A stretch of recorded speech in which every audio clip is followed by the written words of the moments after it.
and you're like, can't find any of them.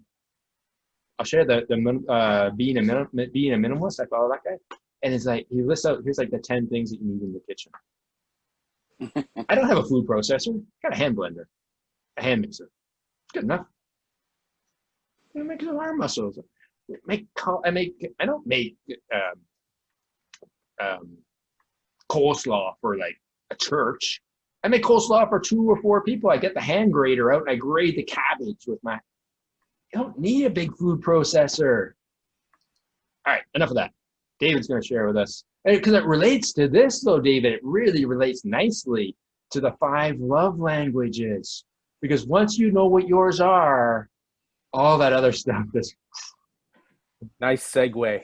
Oh. And Roger's going to share a little bit of some insights into the 5 love languages. I had the book and I just put it on the bookshelf, so I'd go get it, but it's okay. Well, thank you, Yvonne, for the encouragement, because I believe Yvonne was really the one who invited us to express our thoughts and our talents and our skills and our interests, because that's a great way to build the community. So thank you, everyone, for inviting this little sharing. I'm going to attempt to keep it to about 7 to 11 minutes. So it's going to be quick and sharp with some distinctions. First of all, raise your hand if you are familiar with love languages, or raise your thumb or whatever. Love languages? So 3 of the 5 of us are familiar with love languages. And what's been a benefit, Dwayne, of learning love languages? I'd say now I would give that book to any new clients who are about to get married or recently got married. Right. I guess maybe I don't know, but yeah, but fantastic with kids. So understanding my kids and knowing that it's because sometimes we think kids it's all about like gifts, and it's like maybe 1 in 5 it's about gifts, but 1 in 5 it's about quality time. And actually, yes, they like that puzzle or that game, the board game, but they actually want more of the actual hour and a half to sit down and play the board game with them. And Yvonne, have you had a distinction or a learning from love languages that you'd like to share?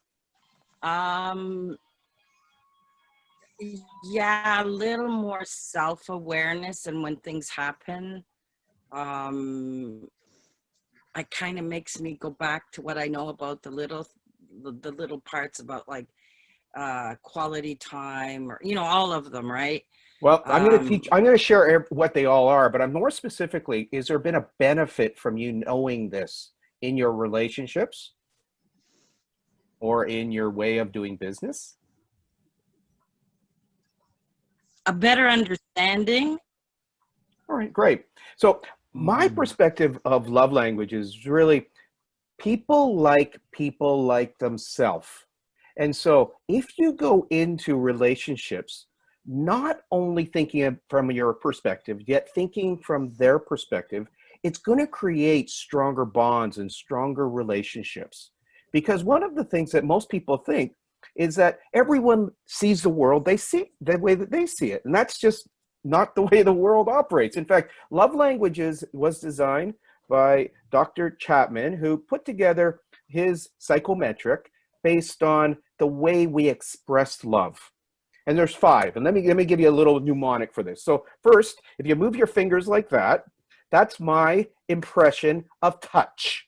So some people actually like touch. Some people, just by patting them on the back, some people shaking their hand, they feel comfortable, they feel happy. So touch is the first one. Number 2, if you put your hand like that, we used to carry watches on our arm. And so people have, yes, some people still have, Maureen still got a watch. Watch is quality time. Some people, their love language is time. They just want to spend some time with you. That's when their love tank gets filled. The next one is do this, move your hands this way. Receiving gifts. There's some people, they love gifts. Some people hate gifts. Like the way to find that out is if you're the type of person that whenever you travel, you buy everybody gifts because you want to give them a little knickknack, your love language might be gifts, because that's what you feel loved is when you're receiving gifts. And so you'll often give gifts. And then the next one is This point, push back, service, be of service. Yes, give, give, give, give, give. Acts of service is another type of love language. And that's the type of person that's always thinking, what can I do for them? What can I do for them? What can I do for them? Or if someone's love language at the home is just take out the garbage. If you take out the garbage without being asked, wow, that person's going to feel so loved and appreciated and respected, and their love tank will be filled. And then the last one, which is the way I started out the session, is words of affirmation.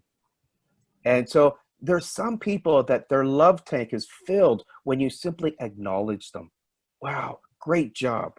Dwayne, this is a fantastic group. Thank you so much. Now, that's a practice round of what the 5 love languages are. So can we remember them? First one is this, touch, right?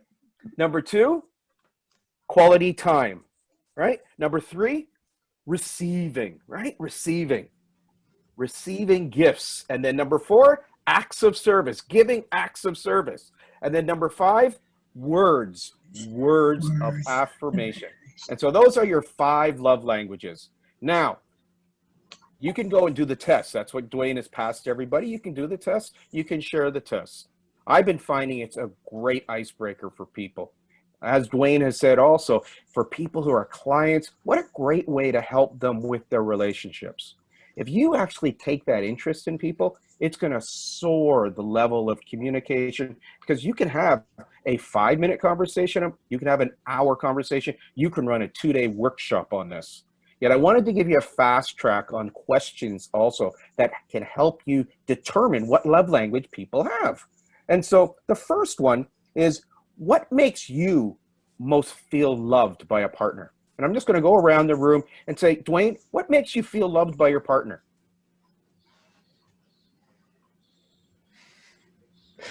Put me on the spot. It's interesting the way he responded. He responded like a typical man. The typical man goes and says, oh, it must be touch. Ooh, I like being touched. But that usually only lasts a few minutes. Yeah. No, mine isn't. It isn't. I know. Most men think it is, but it's usually not, is what my point was. Yeah. It's probably that, like, and it's really full. So it's almost like, the overflow. It's like quality. So quality time is one of mine. So like every morning we actually kick our butts and go out for our walk. Yes, I would say Dwayne's one of his would be quality time. And it's just because the way he talks about quality time with his boys, the way he talks about quality time with his father, and it gives me goosebumps to say that. So that's for me. I'm also very touchy, but this is an inner touch. So I get goosebumps when I say things like that. And that's like an intuition that lights up my body when it's like spirit is speaking through me. Quality time's also mine. How about, let's go to another question though. What do you desire the most from your partner? And let's ask Joel, Yvonne, or Maureen. Pop in and just add, what do you desire most for your partner, or when do you feel most loved? When we're laughing. When you're laughing, okay. I got to work a little harder for you. And Yvonne, are you familiar with your love language? Yeah, I was redoing it this morning and then my whole computer went down. So I believe mine is quality time. All right. I would say the way that you're being a godmother and the way you're playing with your kids, the way you're engaging them, it's not necessarily doing the bread or doing the art. It's more of that time with the people. And how about Maureen? I don't know. Okay. Because I don't have a partner. Okay, so let's actually, what's interesting about this test is you can do it for singles and you can do it with a partner. So again, you can ask yourself when and if you would like another partner, what would be the things that you would do? What are the things that you would receive? And what's fascinating about this, the more you explore it with yourself, the more it sort of sends out to the law of attraction type of rules too. And so another question is, what do you feel, what do you do to express love to others? Could you answer that question? I do some volunteer work. And so I've done, before COVID, I've done 20 years at TIFF. and I've done 15 or 16 years for the Walk for Memories. Okay, so when I'm hearing this and I'm hearing the energy, that's sounding like the acts of service is quite important to Maureen. And again, it's not about being perfect with this. This is about sincere curiosity. And when you go into sincere curiosity, it's like Dwayne, the greatest way to be a parent, right, is sharing sincere curiosity in our kids. Not being forceful, no, it's actually asking and allowing people to guide with it. And that's one of the reasons why I truly love languages, and I love sharing it, because it can open up a new way of communicating. Another question is, I just have a quick piece. So for example, for Maureen, when she talked about like last week, her friend was coming with her bucket full of taxes. Again, she hasn't yet. but again, that's where people have to realize is it's not so much it's not, yes, Maureen does that as her business, but it's not it's the money is the exchange of the cert, but to help someone get through and to be of service to someone by helping them get through something that there's a real block to doing. It's okay. That's connecting the dots for Maureen to say acts of services. It's okay to get paid for your acts of service. You don't have to give them. You don't have to do it for free. My opinion. Absolutely. That's what's really wonderful about this, is that filling up your own love tank is really truly the key to your own happiness. When you're dependent on others to fill your love tank, that's when we start to get into relationships that are combative instead of supportive. The concept is a love tank. You have a love tank. If you nurture your own love tank by doing the things, you'll often be able to return the things. Yet your partner is going to continue to do what they think that they love without necessarily the consciousness of what you love. And so the last question is really important. What does your partner fail to do or say that hurts you deeply? What's that record that triggers you? That can often reveal your love language. And so I invite everybody to take a little gander, take a little check of the little quiz, and perhaps this will be a new opportunity to explore the way you're communicating with yourself and you're communicating with others. And I do feel it's just not for a love partner. It truly is about your kids. It's about your clients. And if you've got one of those clients that brings you bottles of wine or little gifts all the time, their love language is probably gifts. And then if you give them a little gift, you'll fill them up. And it's like that little gift was something that truly went right to their heart. And for me, it's the furthest away from my love languages is gifts. I think that's Dwayne's experiencing that little thing with right now, even with passing the gift that he has. It's gonna get there. It's gonna get to you. I realize that. Yet it's not about Dwayne. This is about, like, I've received gifts all around the world, and often when people give me these gifts when I'm speaking, they'll stay in the hotel room and I'll write a little note to the chambermaid. Thank you very much, because I don't like. That's just not my love language. My love language is words. As you can see, I'm a little wordy, yet I attempt to be less wordy and focus on saying nice things to other people because it makes me feel good. But you said quality time. So the best way for me to deliver the bottle to you is just book a time and we'll go like wander along the river or wherever. Correct. So and I'll say, hey, I'll meet you at 7 in the morning, and we'll go sit and we'll just meditate. And while we're meditating, I'll sneak the bottle into your bag. And well, the thing that's nice about that is that you're very interested in nature, and I'm very interested in nature, and that's absolutely right. If we were to go there, and we were even to discuss potential collaborations on cross promoting each other's events, like that's because I'm like about the people side, so that would be something that would be wonderful. And it's still here. So the good news is it's still here. So the nice thing is it doesn't go away, right? It's interesting because I have another colleague who wanted, he's going to buy it, but he hasn't paid me for it yet. But he lives out in Guelph. So we're trying to figure out, okay, and be also one of these ads that kind of comes in and goes out, and you're kind of like trying to track down. So same thing. It's like, oh, I should just plan a day where we kind of go out here and here and just go for a drive and connect. So folks, that's a little bit about love Really languages. Good. If you've got a question, happy to give you some feedback on it. And like I shared, I've used it in the household, I've used it in business, and I've used it in workshops, and it's just something that has changed my life because it's a vocabulary that assists people in reflecting and also building relationships. And it can definitely have positive effects in intimacy also. I'm really big on using acronyms. So you have to, but I'm also a slow learner, and I'm old. So even if I learn it, I forget it right away. So it was touch, time, giving, receiving, and what was the third one? Words. Talking? Words of affirmation. Okay, so that's what I call talking. So I made up a little acronym, TTGR, to remember it, but I forgot what the talking was. Words. Yeah, talking is a little different than being really focused on words of affirmation. Truly make a point of just giving somebody and for a lot of people, this is not comfortable.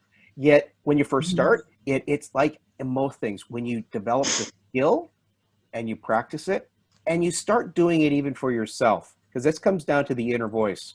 If your inner voice is giving yourself good positive feedback, giving good positive feedback to others will be easy too.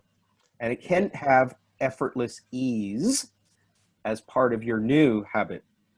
I think for me, it's also good to know which one is not your weakness, but which one you need to work on. So I know for me, that's probably the one that that I don't do enough yet, that I commit to being better at.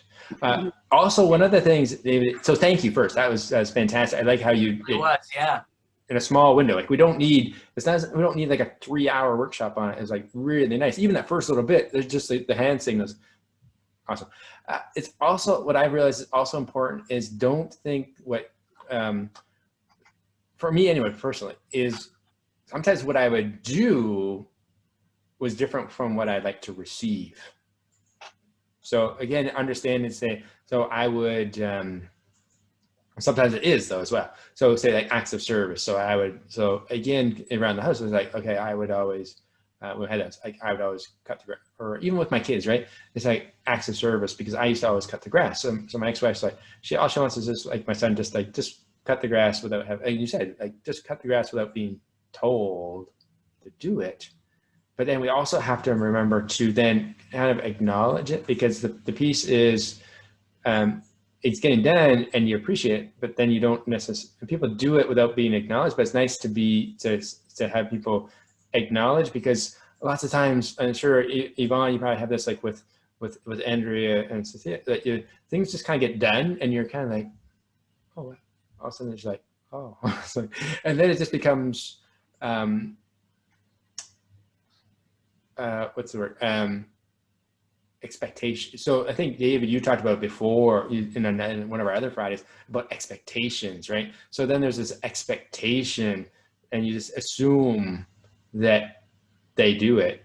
And it's like, but then they're like, oh, what's in it for, because some people still kind of say like, well, what's in it for me?